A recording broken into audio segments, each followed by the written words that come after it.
Hello everyone, in this video I'm going to cover lesson 10-3 on visualizing trees. Learning objectives for this lesson include learning about different Python libraries for tree visualization, understanding the relationship between a tree and a graph, and producing a simple tree visualization using NetworkX. It's a Python library for graph structures, graph analysis, and graph visualization. In our last lesson, we learned how to implement a decision tree. We built a tree to classify whether a job candidate should be hired or not based on 4 job candidate attributes. The tree our algorithm built looked like this. It was a data structure, a list data structure of keys and values and dictionaries and tuples, and our program would output it, and it would look something like this, which makes it kind of difficult to see the hierarchical structure associated with this decision tree. So I went ahead and made this diagram, which we saw last time, and I made it in Microsoft PowerPoint. There are many different tools out there where you could make a tree diagram like this, including Visio, PowerPoint, Photoshop, etc. This is much easier to read, and this is the output that we would really like to get programmatically from our code so that we can more quickly debug, investigate, and use our decision trees. So let's talk more about a tree and how it compares to a graph, because we're going to use graph visualization libraries in order to visualize our trees. A tree is a type of graph, which is the data structure we're going to learn about soon. Until then, you know a little bit about graphs from your math background. A graph is a set of vertices and a set of edges that connect the vertices. A tree is an acyclic connected graph. This means there are no cycles in the graph and there are no unreachable vertices. There are several Python libraries that have support for visualizing graphs, such as PyGraphviz, NetworkX, and Plotly. Currently, the general consensus is that PyGraphviz is the best option, but I found it to be the most difficult to install. In fact, at the time of writing this, PyGraphviz does not have support for Python 3.5. So I'm going to instead go through an example using NetworkX. You can also investigate Plotly if you would like to use it for this class. Either one of these works. NetworkX is a Python language software package for the creation, manipulation, and study of the structure, dynamics, and functions of complex networks. We will use NetworkX's digraph object to store nodes and edges between those nodes. For a decision tree, the nodes will be either decision or leaf nodes, and the edges will be attribute values that route examples from one node to the next. So here's some code that is going to go through, and it's going to build a NetworkX digraph, and it's going to build it to represent our tree structure that we previously built for our candidate hire classification problem in our last lesson. And then it's going to go through and then it's going to go through and it's going to visualize this using NetworkX. And we're going to see a few iterations of this visualization that we're going to improve on a little bit each time. So let's take a look at build graph. So build graph is going to accept our tree, which is going to be our list of key dictionary pairs, where our dictionary is going to represent our nodes and our tuples, our subsequent nodes, and our decision tree. And it's going to build the graph corresponding to this tree. And by graph, I mean the NetworkX digraph data structure. So here in build graph, we accept the tree, and G, which is going to be our mutable object, we're going to update. And this is going to be a recursive function. So on our subsequent recursive calls, we're going to have props parent and value keywords specified. So tree is the decision tree format used by Joel Gruss in data science from scratch. So a leaf node is true or false, and a decision node is a tuple of attribute or subtree dictionaries. So that's what we see here, our tuple of attribute subtree dictionary pairs. So our base case is going to be if we reach a leaf node. So if our tree is a leaf node, it's true or false, then go ahead and add this node to the tree, add this vertex to the tree, it's a leaf node, and add an edge from the parent to this tree with the label called value. So this label is going to be the label associated with what value of this attribute is going to lead us to this node. Now, if tree is not a leaf node, then it's an internal node.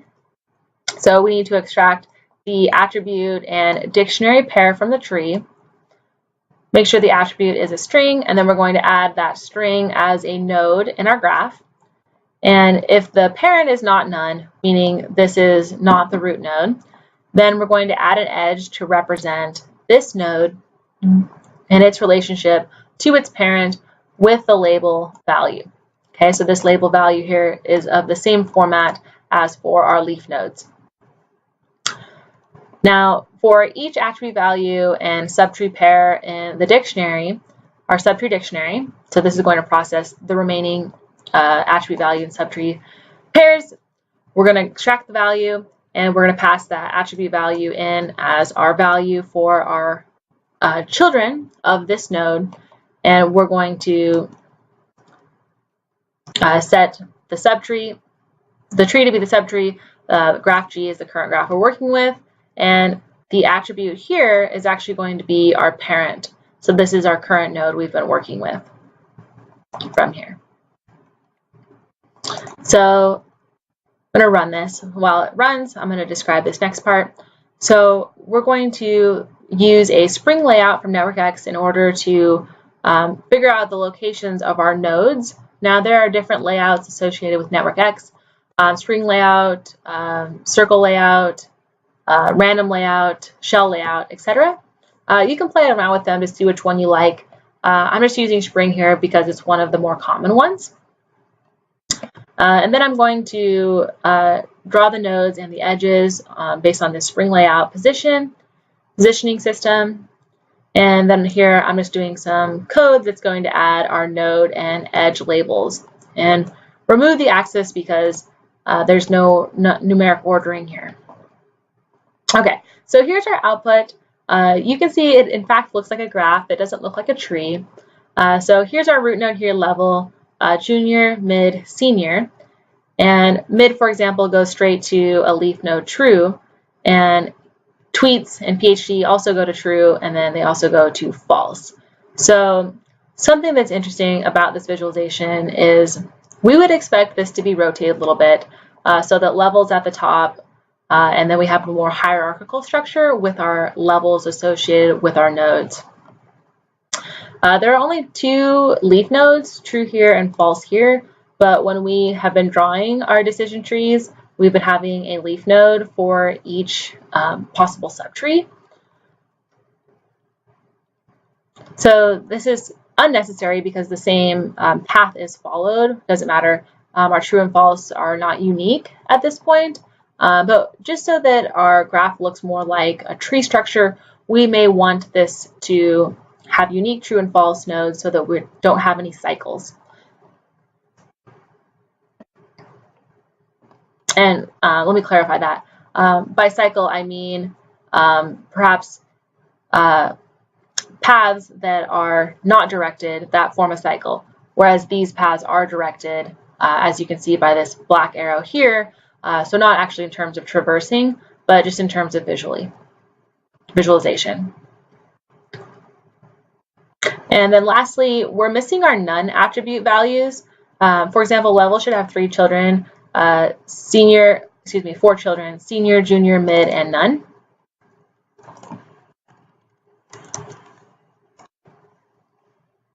Like with nodes, only unique edges are stored in the graph. So edge level to false exists for attribute values mid and none. So NetworkX with their graph object only has unique keys for its node or vertex items. So to address 1, we'll need a tree-specific layout for our graph instead of using the spring layout. To address 2 and 3, we can create a new unique node every time we need a true-false leaf node.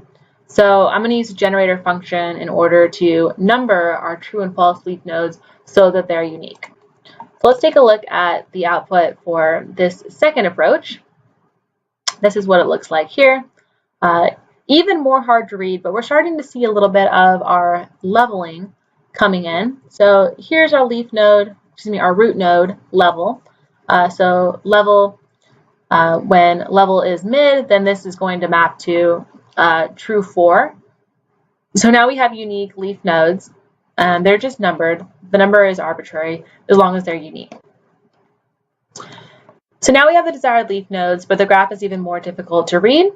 For the next iteration of our tree, we will use the PyDot module to visualize a tree, save the visualization as an image, then open the image back up in Jupyter Notebook. So this is kind of a hack for now, but the PyDot module is going to give us a structure that is hierarchical and more tree-like. And we're going to save this to a PNG file and then reopen it back up using IPython display. So we're not going to actually render it in the browser. We're going to write it to a file and then bring it back in. So programmatically, here's what example.png looks like. And we finally have our structure in the form that we want. So here's our root node here. Here's our second level, and here's our third level. And we have unique nodes for all of our leaf nodes, true and false. So when PyGraphGids adds support for 64-bit Python 3.5, we will have a much more elegant and beautiful way to do this, and definitely will update this code in order to use Python 3.5 and PyGraphViz. I also plan to play around with Plotly to make interactive tree visualizations, and if you have the time, I encourage you to do so as well. I think plotting and visualization is one of the more fun aspects of data analytics.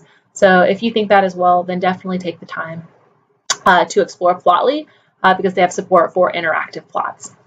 And they can be interactive in Jupyter Notebook too. I have some code that I've been working with that does have them be interactive in Jupyter Notebook.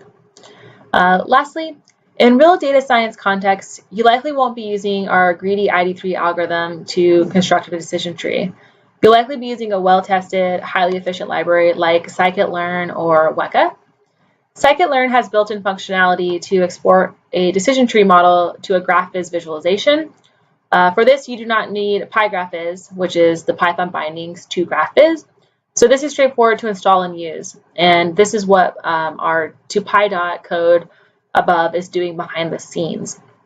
So I have GraphViz installed on my machine, and PyDot is calling into GraphViz, skipping over the PyGraphViz bindings.